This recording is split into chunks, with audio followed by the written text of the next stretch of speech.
I know I'm late to the party with this one since The Force Awakens has been in the theaters for nearly a month now.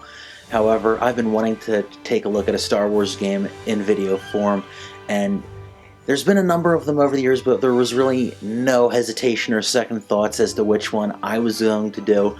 I'm starting right off at the beginning with the oldest of all of the Star Wars games. The original Star Wars arcade game was a first-person, on-rails shooter that used color vector wireframe graphics and was produced by Atari. It was released in 1983 and appeared in two different styled arcade cabinets, either your regular stand-up arcade machine or a huge sit-down immersion cabinet.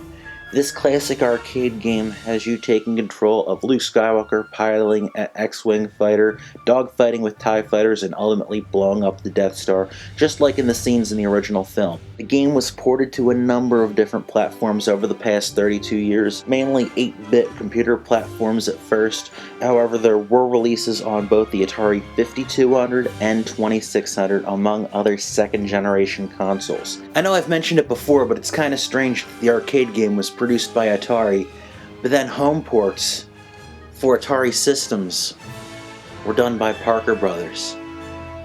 That's licensing for you. Here's some footage of the Atari 2600 version. The visuals and sound are an okay effort, the best you can do on this kind of system, but where the game really suffers is with the controls. It's very unresponsive, but as far as Atari 2600 games go, truthfully, I've played a hell of a lot worse. More recently, there was a port that was a hidden bonus that could be unlocked in Star Wars Rogue Squadron 3 Rebel Strike for the GameCube. But if you were one of the people who pre-ordered this game, you were able to get yourself a pre-ordered preview disc, which already had the arcade game available for you to play without need to do any unlocking. This is basically a nearly spot-on version of the game. Personally, I find the controls on this one rather awkward as well, especially how the reticle snaps back to center of the screen when you let go of the analog stick, and personally I've never been a fan of inverted controls, so I am honestly not very good. The version of the game that I grew up with was actually for Macintosh computers. My first computer was one of those beige all-in-one Macintosh machines from the late 1980s, and the version for the old Mac was one of those games that I played most often.